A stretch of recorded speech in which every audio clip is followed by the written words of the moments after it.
Hello, everybody. We're back once again with another interesting episode. Now, I do have to admit, I was going one direction, and as I was going through my research, I had to stop and go a whole nother direction. I ran across another article that kind of piqued my interest, and I had to start digging into it. And I enjoy the hell out of digging into things. Anyway, so it took me down a journey. Instead of doing my episode, which was going to be they are selling their souls to the industry, I had to go into another direction and go into the simple fact of the dark side of Hollywood. Instead of someone selling their soul, this is more or less about someone that's fighting with everything they've got to not sell their soul to the industry, which makes it the dark, dark side of Hollywood. Anyway, please, by the way, subscribe, put a like to this so you can stay in tune with all the latest content. Everybody knows about P. Diddy. If you don't know what's going on with P. Diddy, I don't know where you've been at, where you've been living or whatever, but P. Diddy's been on fire. Cat Williams had something to say about him, trying to keep his virgin, Cat Williams trying to keep his virgin booty hole because, hey, P. Diddy might want it, okay? But anyway, this has to do with P. Diddy and one of his artists, which inspired the gentleman, which this whole episode's about, to want to come forward. P. Diddy just got sued by one of his artists, a young lady by the name of Cassandra Elizabeth Ventura. Most everybody would know her as Cassie.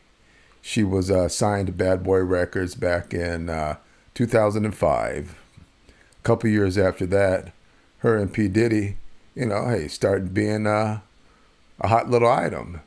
They ran on and off for quite a few years, damn near a decade, a little bit over a decade, till to about 2018, matter of fact.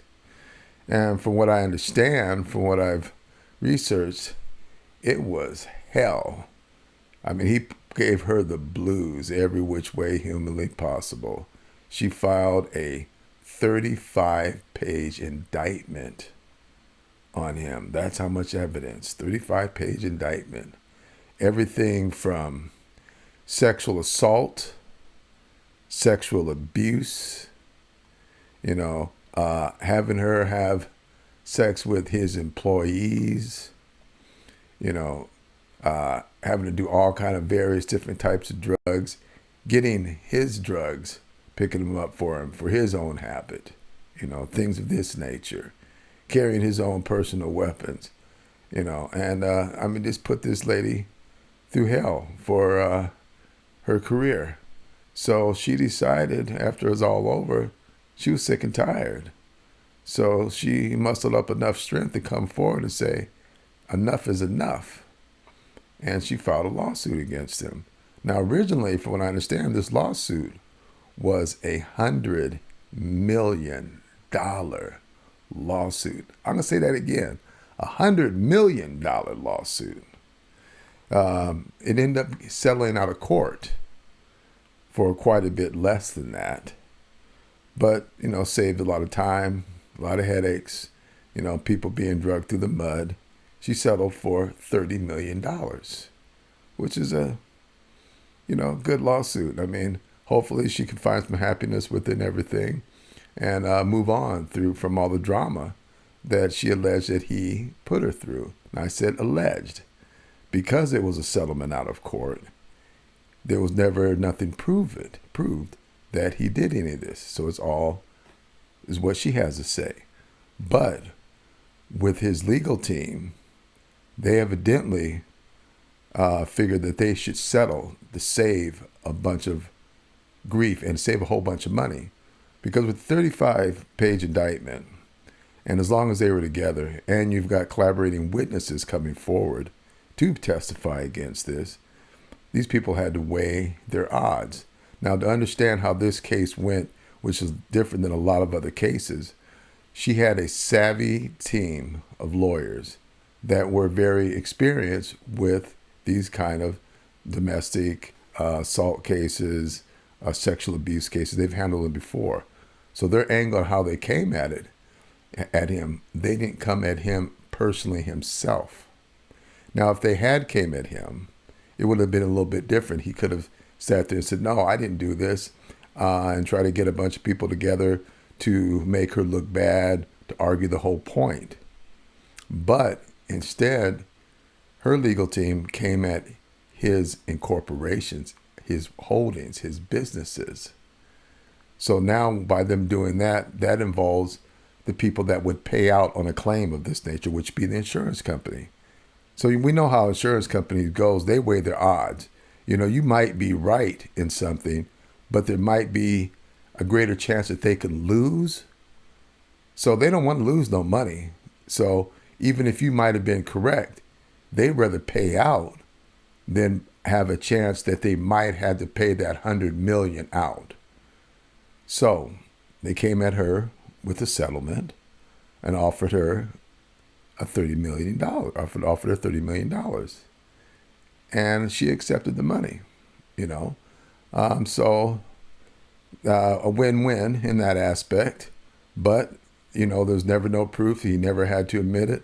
And lawyers, of course, are going to say, hey, you know, this is not any admission to guilt or anything of that nature. We're just paying this money basically to make this whole thing go away. But, you know, there's a lot of things that comes out of that.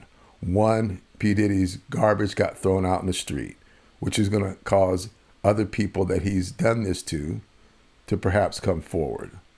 Well, because of Cassie's courage, she gave another gentleman who this podcast is all about the courage to come forward and to fight his fight. At this point, he hasn't named names yet, but he's speaking about it openly. And from what I've heard and the things that I've listened to on his Instagram Live, everything that he's put out on YouTube, anything of that nature, you can hear the pain. You can hear the suffering. I mean, and it's a hell of a story. I usually don't go that direction, but just listening to him, it caught me. And I was feeling the guy's pain.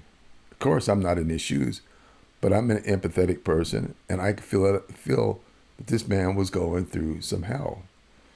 And thank God that this girl gave him the courage to come forward. The gentleman I'm speaking of is Christian Keys. He's a producer, actor, model. He's worked with Tyler Perry. He's done modeling for Vogue, GQ. He's been in the industry for quite some time.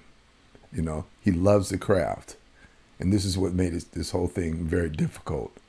Is because he loves what he's doing, but it's the hell that he's going through and the price that he's having to pay and the fight that he has to go and endure each and every day in all these years to not sell his soul.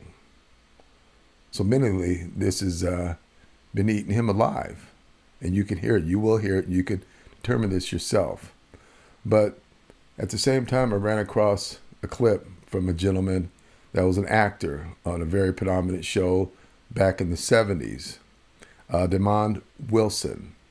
He starred in the Sanford and Son series back in, I believe it first aired in 1972, ran till 75, 77, something of that nature. And Red Fox went through hell with the execs in Hollywood. You know, and there wasn't that many black shows out at that time, and if they were trying to control them, the writing, et cetera, et cetera. So because of all this drama that Demond Wilson went through and what he had seen, he dropped out of Hollywood and stuck with Broadway and became an author, wrote some books. But the thing about it is, what I heard him say and the viewpoint that he had on Hollywood and what's going on with the people in Hollywood, it sets the tempo, as far as I'm concerned, for this podcast, and might give you a better perspective of what this man's going through. So let's run this clip real quick, and we'll get this whole thing started. I don't want to hold you hostage forever. Demon Wilson, the popular American actor and author, has garnered widespread fame and applause for his remarkable roles in Hollywood films and TV shows. He played the iconic role of Lamont Sanford, Fred Sanford's son, in the NBC show Sanford and Son at the age of just 25. However, after a while, he left the Hollywood industry. Many fans have wondered why he quit when he was doing popular shows. I hate my father. No, that's... Hi, son. However, Demon Wilson has recently come forward to explain why he stopped acting in Hollywood. According to him, he seems quite satisfied to quit acting for good. So, what did he spill the beans about? Many fans even wonder about the reason why Demon wasn't a part of certain circles in Hollywood. Demon has an interesting answer to that as well. He exposed the Hollywood industry and what an actor has to do to get on the top in the industry. Demon Wilson eventually exposed the Hollywood industry and the reason why he left acting. According to Wilson, there were many dark sides of Hollywood. He revealed that people had to follow the commands and allegedly had to bend in front of the Hollywood elites. He also mentioned that people in Hollywood have to allegedly sell their souls in Hollywood to be the number one. All of them. You name your biggest black actors, you name your biggest white actors, you name your biggest female Latino actresses, they all have to do it. Now, Wilson is working at putting it in some kind of perspective. What is he exactly saying? I mean, that there's a whole bunch of mattress practice going on, that old school term of the casting couch. Now, everybody, it can be everybody, but there's a whole lot of people rolling down that dark side of Hollywood, and a lot of people being predators, preying upon people for their people that want to have their dreams of being actors and actresses, taking advantage of people in every kind of way, in any kind of way that they can.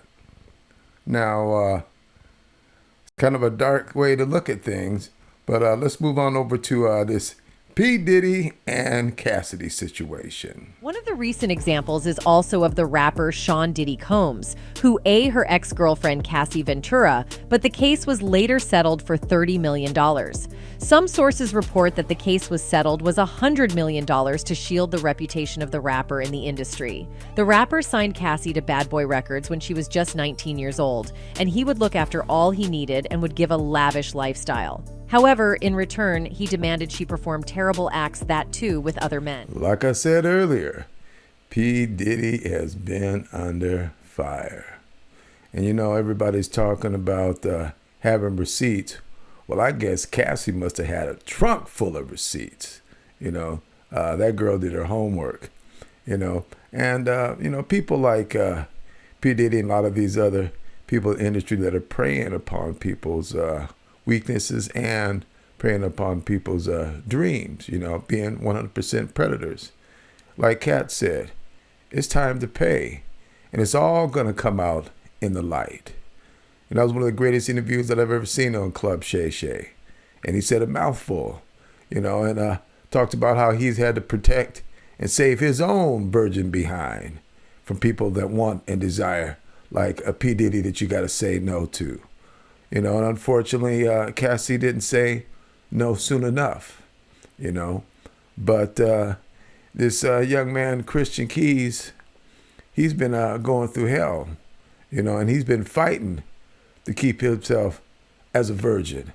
I mean, a virgin booty hole, that is, And like Wilson was saying, you don't want to become one of these. They bend over billies. You cannot make it to the top in that industry without selling your soul. Damn, that's rather harsh how that brother puts it. Damon Wilson says, don't want to become a bend over Billy. That's a hell of a thing. That's a hell of a way to say it. But unfortunately, that's the reality of some of this that's going on out there. Things that people don't even want to look at, think about. Now, after listening to Christian speak about his reasons of why he hasn't even came forward upon some of this, basically trying to preserve and save everybody's thoughts, an image of what these people that we admire in Hollywood, what we think that they are so great and what they're doing. But at the same time, they're nothing but 100% predators. I heard him say that you'd be totally shocked when you'd hear the voice of the person. Now, he speaks upon two different people. He hasn't clarified who as of yet, but he speaks upon the two different people. And I mean, I'm personally kind of troubled about why he hasn't came forward. But the more that I dig into it, the more I listen to it, the more I work at understanding him. I could see it in his way. No matter how much it's been hurting him. And like they say, pressure is going to break pipes. Well, that's what's happening to him. He's like under a pressure cooker. And this has been boiling over and over and over and over for years and years and years. So it's going to come busting out. But I'm assuming he wants to do it in a certain type of a way, And it's just unfortunate that any human being has to go through anything of this just to chase their dreams, So I want to share a couple of the clips that I've gathered and, hey, have an open heart. Look at it. Think about it. Imagine if you were in that position. One of the recent examples is of Christian Keys. He has come forward to expose a powerful man in the Hollywood industry who, as S, assaulted him for years. He recently shared a troubling experience on Instagram. Christian Keys, an actor and model, began his career as a guest star on various TV shows. From 2011 to 2014, he had a recurring role in the BET comedy series Let's Stay Together. Christian's first significant film role was in Tyler Perry's 2005 comedy diary of a Mad Black Woman, leading to collaborations on several other projects with Tyler, including Medea Goes to Jail and All the Queen's Men. Now, fans are speculating that Christian might be planning to expose Tyler Perry for something. In a recent Instagram live session, Christian opened up about years of alleged harassment from powerful men in the industry. According to him, one of these men repeatedly pressured him to do things like undress for money. However, Christian clarified that he never gave in to such requests and emphatically stated that he has recordings that support his account. He revealed that a powerful person in Hollywood him using their influence inappropriately. Keys explained that this went on for years, and he pointed out that this individual had several young black men on payroll, ready to meet his requests. Multiple young black men. He said, "I want to be transparent with you all about that. I've done my best to forgive this person, but it happens. It happens," he said in the video. It's not just women that have to deal with it. It's also men sometimes. Men tempting men. That's why a lot of my posts over the last years have been about taking the scenic route. The actor also shed light on the darker side of Hollywood, explaining how he was offered more work in the industry, but with undesirable conditions. Christian expressed frustration with the projects that came his way. He went on to talk about the evidence he has against the person who was once his mentor, but turned into an abuser. Christian claimed to have receipts, including voicemails, showing that money was offered in exchange for him revealing his body. Christian stated that the person who harassed him tried to make amends by offering a car and a $100,000 proposal to see him undressed. The car's bill of sale is registered under the suspect's company, and it was purchased after the inappropriate request was recorded, matching the dates of the incident. Many people have been wondering why he took so long to speak against the abuser. However, the evidence he has provided portrays that the powerful man can silence people or maybe threaten them as well. However, this isn't the first time it's happened in Hollywood. In the past, many other young actors have shared their experiences working in the industry and facing the same kind of difficulties. Many of them do not report such incidents due to the power of the Hollywood elites. Well, that's some of the things that Christian had to deal with and endure for the last X amount of years, and still basically is going through some different changes and, is traumatized by what has happened. Now, he did do a live feed. I sat down and listened to the whole live feed, and it's rather emotional. I'd like to share a few minutes of that with you. But along this way, I had found, and I'm not sure if anybody remembers this, from the movie Friday After Next, you had Terry Crews. He spoke in front of the U.S. Senate approximately 5 years ago and spoke about his sexual abuse and how somebody groped him at a party and even in front of his wife, and how he felt and how he dealt with it, which was, I can understand it, And this is a big man, 245 pounds, 6'2". But the man that groped him evidently felt like he had that much power, damn near untouchable. Now, taking that and put that in perspective and think about how Christian felt and feels. You know, some of the things that he talks about when he was offered this $2,000, he only had $3,000 in the bank. It was the beginning, early time in his career. He needed money for his baby and the baby's mama. But he still stood strong. You know, and you look at it and goes, you know, he's more like this little pretty boy. Terry's his rough, robust brother. So did people keep targeting him, figuring that he's going to eventually break down and give in? They'd wear him down, and that's how it's done. You know, it's like an animal. Somebody's preying upon an animal. They figure the person's weak. And like he says, nobody likes someone that gets away. So let's run by this clip, Terry Crews at the U.S. Senate. My name is Terry Crews. I am an actor, author, former athlete, advocate, and a survivor of a sexual assault. This past year, we have seen powerful men in Hollywood and elsewhere finally held accountable for sexual harassment and assault. We also saw the backlash survivors faced after coming forward. I wanted these survivors to know that I believed them, I supported them, and that this happened to me too. This encouraged me to come forward with my own experience and reflect on the cult of toxic masculinity that exists in our society. Then, in 2016, while at a party with my wife, I was sexually assaulted by a successful Hollywood agent. The assault lasted only minutes, but what he was effectively telling me while he held my genitals in his hand was that he held the power, that he was in control. You know, the first reaction was to be violent. And I immediately held back. Why weren't you?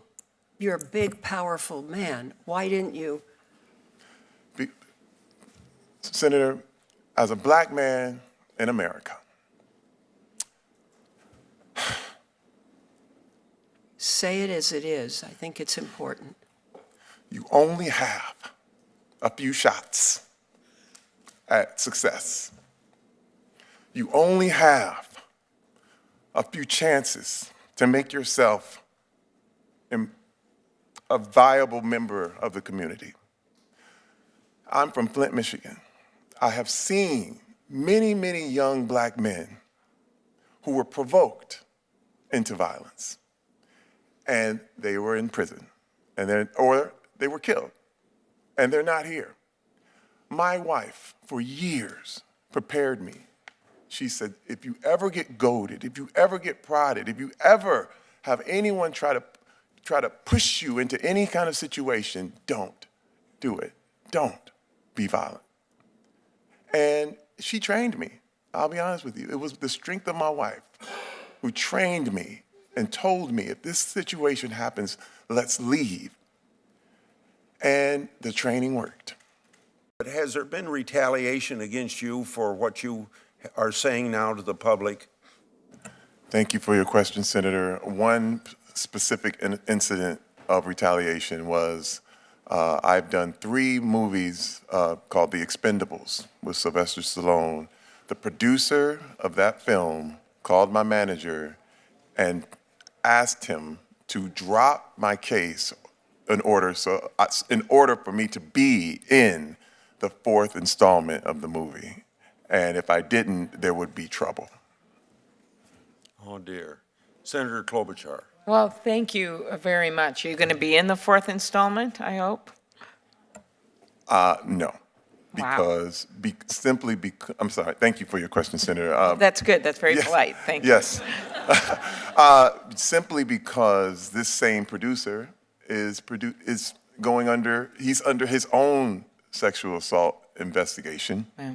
And, abusers protect abusers. And this is one thing I had to decide whether I was going to draw the line on, am I going to be a part of this or am I going to take a stand? And there are projects I had to turn down. So this is Terry's encounter with sexual assault, sexual abuse in Hollywood. And even to where it has affected his career. Same thing that Christian was speaking of, and definitely has been afraid of. Christian's worked himself into a predominant situation, but he could have gotten a lot farther than he has without all this other BS going on. So, taking that all in consideration, let's hear what Christian himself has to say about how he's feeling and what's going on with him right now, currently. People that will and have and will continue to, unfortunately, offer these things. And some of them are your heroes. Some of them are people who y'all like, oh yeah, such and such is amazing, and he does this and he does that. Yeah, but he also does this and that.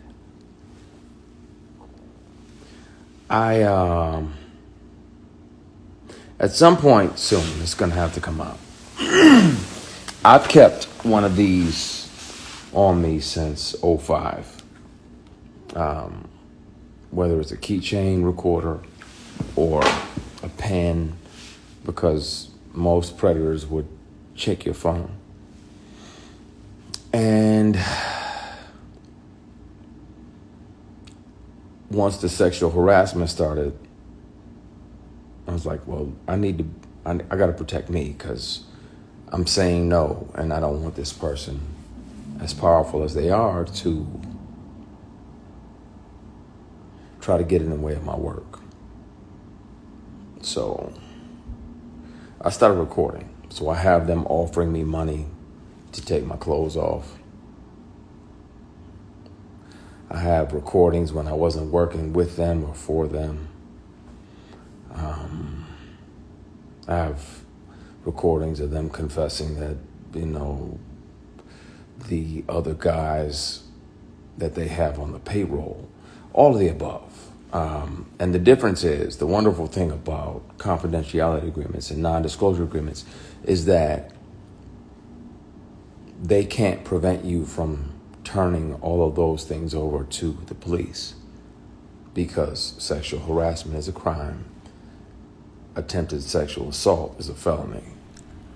Imagine being in the position of having the opportunity of your lifetime to do what you've always wanted to do, what you've always dreamed of, to be in movies, to create movies, to be able to even employ other people, to get yourself into that type of position. But now, having to deal with sexual harassment, to where you have to carry recorders on you to document this kind of information, to wonder or to be aware that somebody's going to want to check your phone, so you can't be recorded, so you have to conceal your recording devices so this can be documented. That's got to be stressful. That's got to be hard on someone. And now to do that for years and years to protect yourself, all in the desire of what you want to do as your dream to come true and to make movies. That's saddening. Truly saddening. Let's roll on. And Tams, you literally just asked, why do we as black people have to deal with that? But sometimes it's our own people. Sometimes it's our own heroes. Sometimes it's the very people we deify.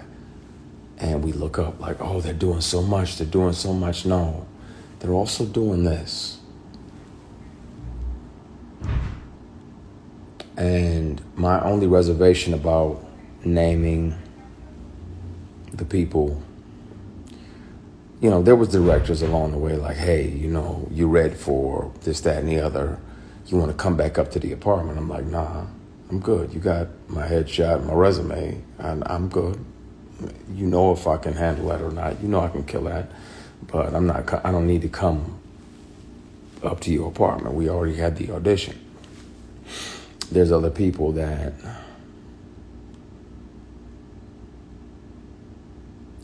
I want to say everything, and my brother was like, nah, not yet. I want to tell it on the mountain, over the hills, and everywhere. You know, all these actors, they have to sign a confidentiality disclosure agreement. Everybody has to sign one. Kind of protects, supposedly protects everybody from telling dirty little secrets. But in certain cases like his, which these crimes are felonies, well, it's trumped. You know, that confidentiality agreement is basically, hey, that's washed. So he can speak on this. He can tell this. If your life is in danger and you have to protect yourself in this kind of a way, then again, you can speak upon it. You know, these people, they run around like they're untouchable. But unfortunately, well, I should say, fortunately enough, certain people are coming forward, you know, and speaking up, and it might save other people from having to go through all this themselves. I want to speak on it. And the good news is that they don't even have to believe me. Hopefully they would, but even if they don't, they can hear this person. Since sexual harassment started, I've carried many recorder devices on me, keychains, pens, thumb drives with a charged battery that get 6, 7, 8 hours, all the above. So I have the conversations. I really want to air that shit out because it bothers me when I'm alone at night. Like, man, the world is celebrating this person and they don't even know the shady and predatory way in which this person moves, and the way that, you know, predators resent the prey that gets away. So when you don't say yes, when you don't say, okay, I'll acquiesce and, you know, sign up and literally and figuratively play ball, because if we're not doing that, they resent you.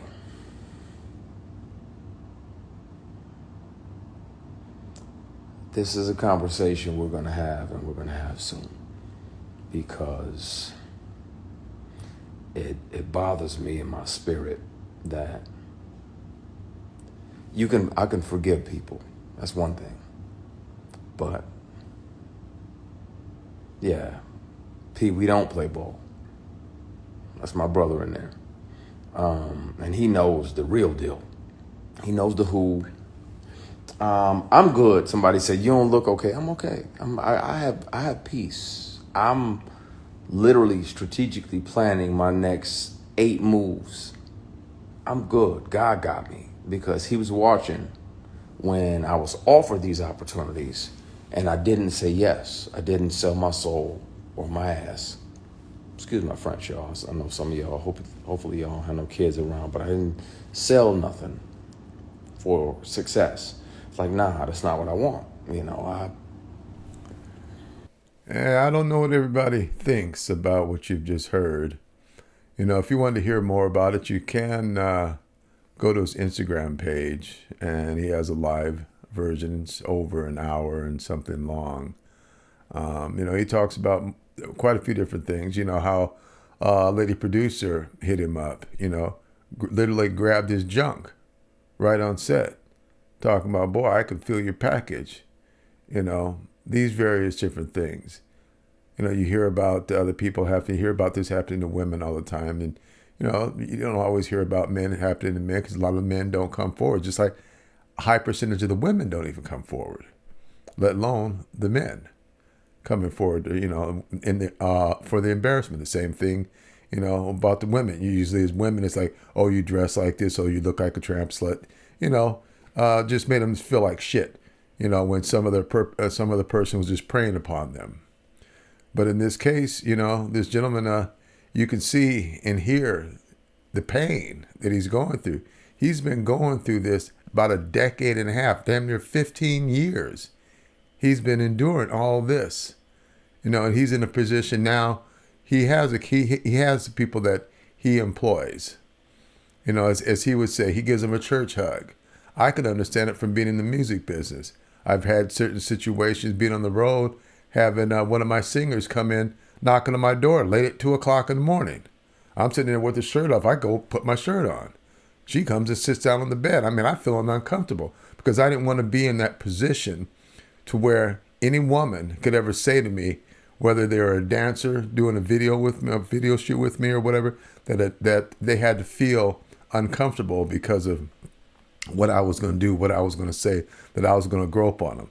And I remember a situation to where one of my dancers, she was laughing at me because I was supposed to get up on her a lot closer, a lot tighter. And I'm working at being a gentleman. Yeah, I know it's acting, but I don't want to take advantage of the situation.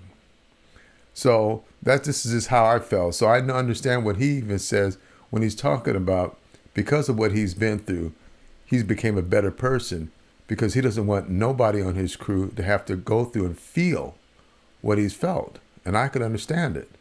It made him a better man. But unfortunately, under what conditions has he had to become a better man at? I just hope that y'all can understand and feel where this man's coming from. And I admire him and give him all my support. And as I always will say, I want to thank you for stopping in again and supporting our channel. Again, please put a like, subscribe, and stay in tune with us. And most of all, may you all have a marvelous day. This is Rose from Ride with Rose. I personally would like to thank each and every one of you for tuning in to our episodes. Please support us by following us on all of our social media accounts: Instagram, Facebook, Twitter, and TikTok. For the latest episodes, go to Podcaster, Spotify, Riverside FM, and YouTube. We look forward to sharing many more journeys together with you. And may you all have a marvelous day. #RWR.